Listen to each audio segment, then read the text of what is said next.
Welcome back to the Global Marriage Booster.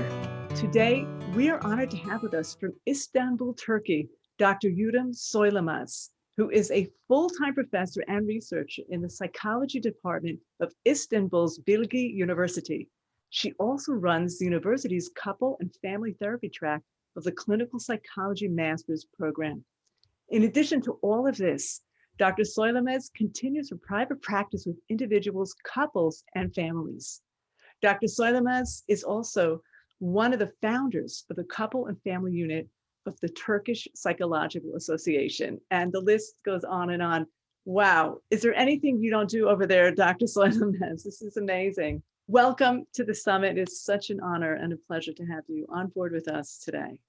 Thank you very much for inviting me. This is a really big pleasure for me as well. Thank you. So we're all wondering what's going on over there in Istanbul, what's going on in Turkey with COVID, how are the couples doing, how are people doing? It's not very easy for the couples, for the families, of course, to go through this time. I know that the divorce cases, who end up in the court, increased 33%. Wow. Since last summer, summer of 2019. So it's really a big change. And the couples are struggling with all the anxiety and, the depressive emotions. So, and also this is a collectivistic culture, and, the extended family is really important in Turkey. And once all that support is not there that much anymore, at least physically, it's not there. This also, has a toll on the relationships because the thirds, who are the third parts, like the work, friends, family, our connections with them are blocked. So people are pushed together as a couple, and this push sometimes makes them stronger, but if there is underlying issues in the couple relationship, then all these issues, come to the front, and that is a big challenge for the couples. Yeah, that is what's hitting us in almost every country. It's so difficult. But again, in a community where there's so much connection between generations, it's that much harder. Yes. Yeah. And I think, people who are already longing for closeness, the partner who feels, with the pandemic, they can be closer as a family, and then as a couple, they spend more time together. This is a relief for the partner who, longs for more connection. But sometimes, maybe the other partner needs more me time, alone time, than, this being in the same house all the time is a pressure for that partner. I heard even these partners who long for more individual time, for example, they start to play more video games in the house. So something that, they can be alone.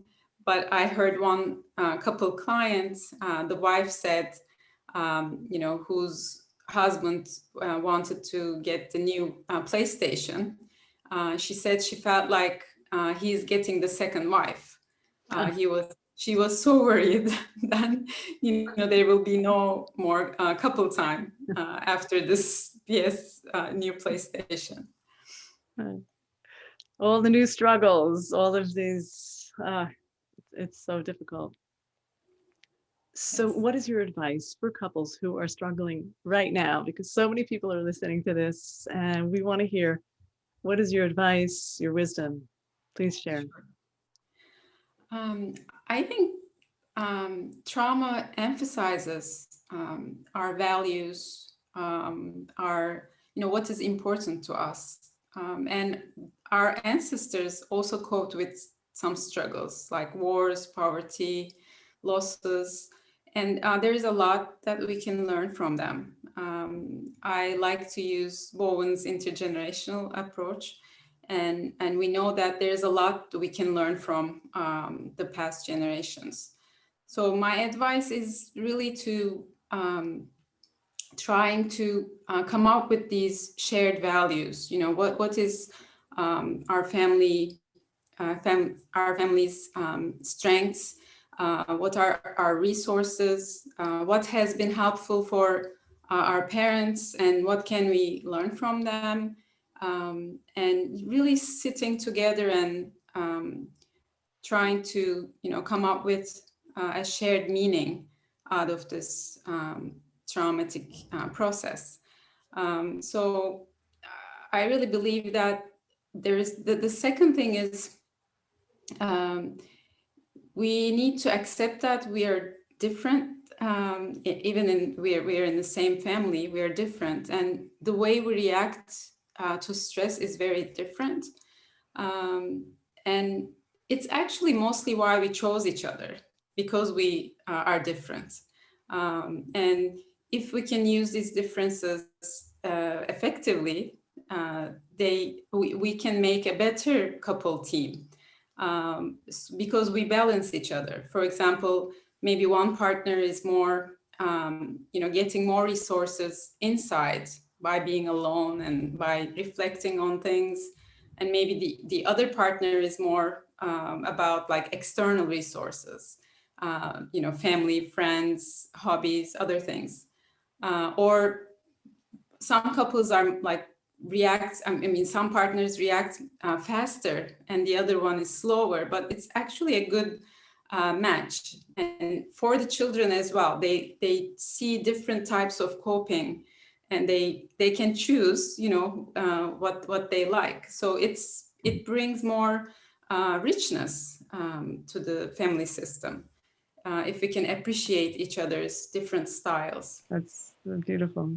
Thank you for sharing what's going on in Turkey. We're completing a world tour here, going through many different countries.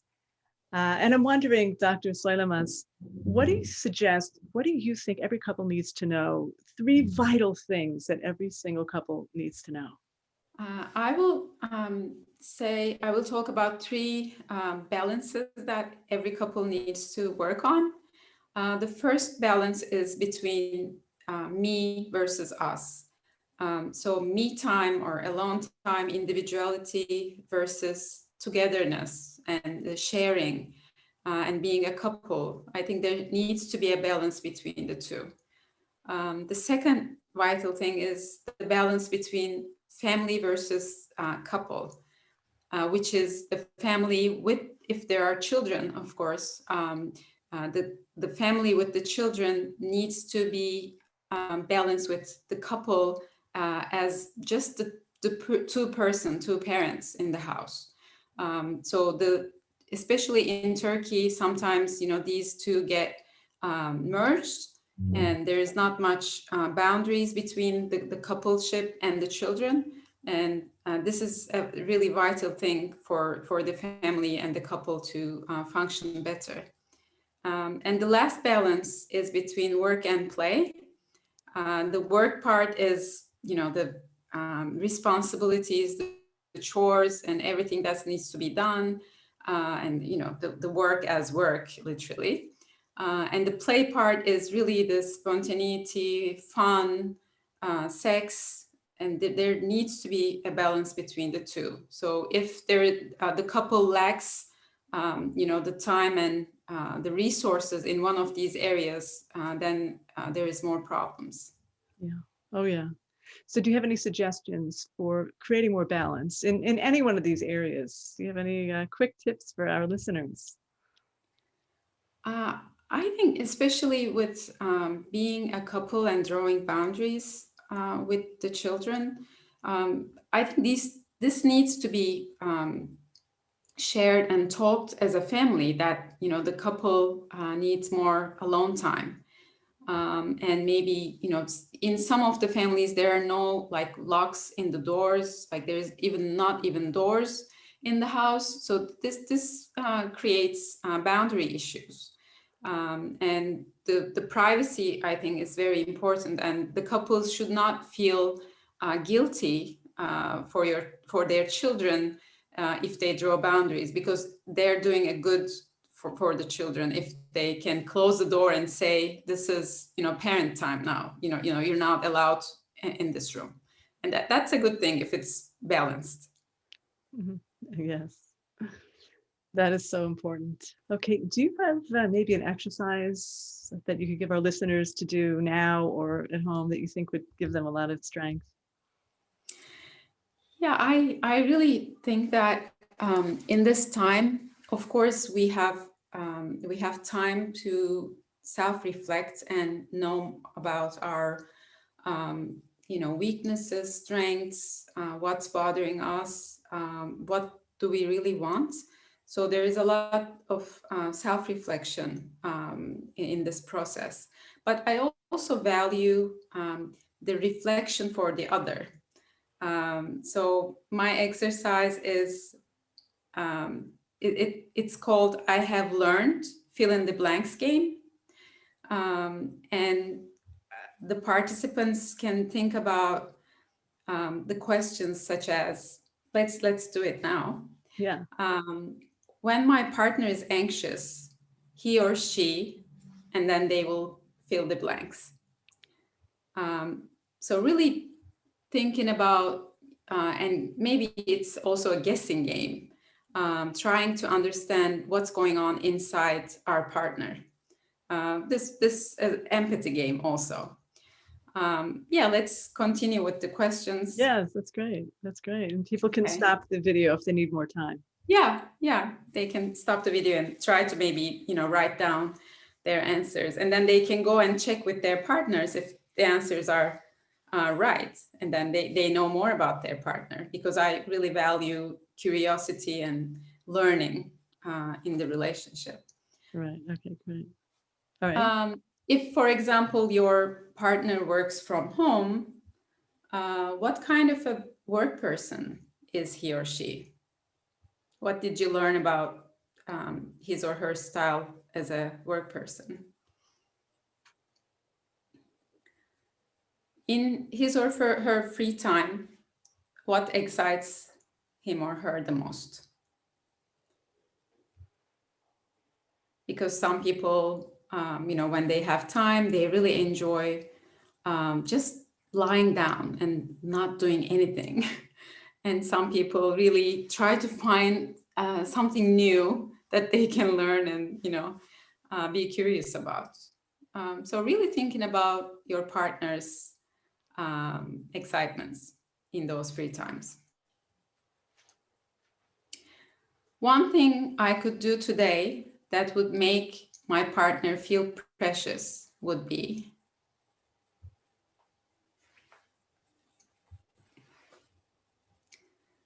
as a parent, my partner's biggest struggle is, and my partner copes with this struggle by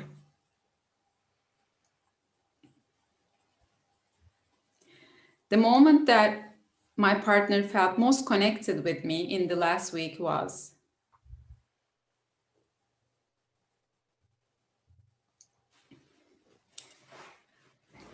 what did my partner learn about him or herself in the last year?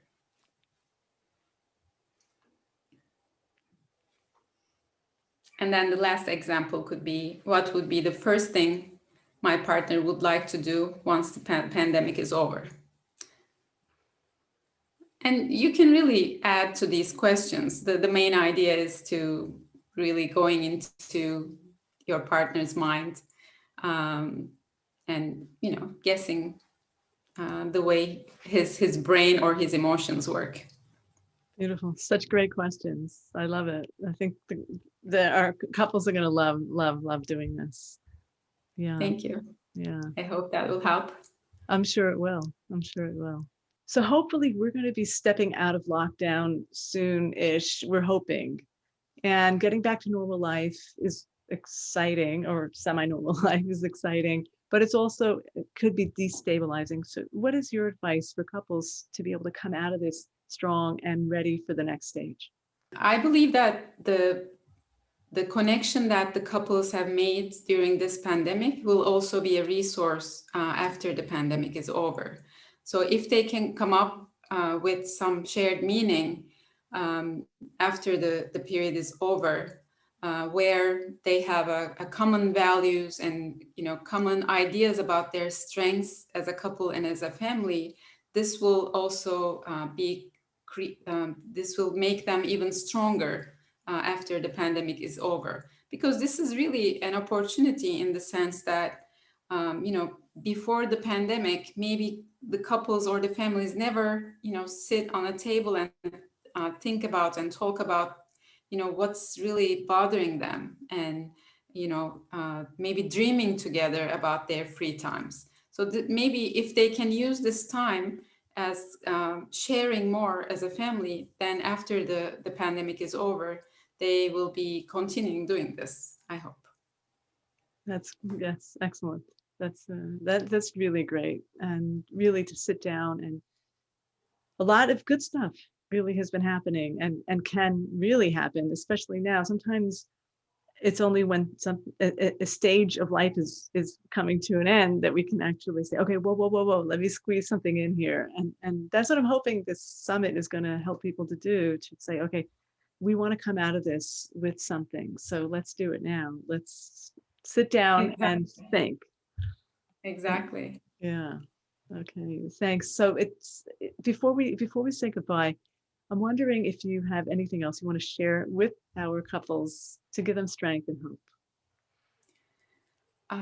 I think hope is really important. Like sometimes people just don't feel like they have hope, and they maybe try to distract themselves as maybe going online and playing games, or really just going through social media or something, and that's also necessary. Like we cannot just think about and reflect on things like all the time, but at least like maybe 10 minutes a day, if they can just try to put down everything else and think about themselves, and maybe having a journal to write about, because every day we're in a different mood, and every day we think about different things about the pandemic.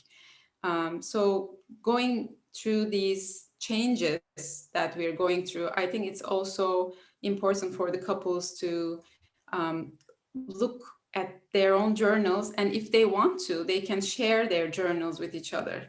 I think that would be really nice, and they can even hand those journals to their children once they grow up, and that could give them an idea about how their parents struggled, and how their parents cope with these difficult times, and that would also give them some hope if they come across another difficult situation in the future. Yes, and life has challenges, and hopefully we won't have big ones like this and global ones like this. But this challenge is really going to prepare us to really handle future challenges in a much better way.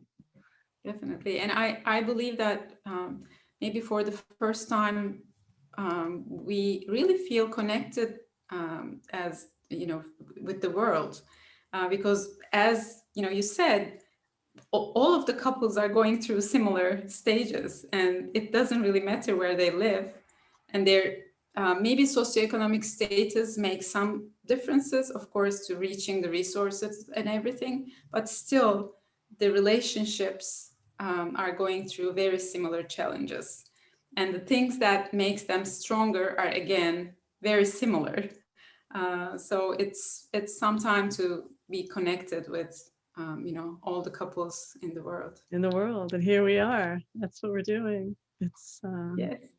It's a unique historical moment that we want to really use to our advantage. And that feeling of connectedness, I think, maybe helps us not feeling alone, isolated in these times. So true. So true. Yeah.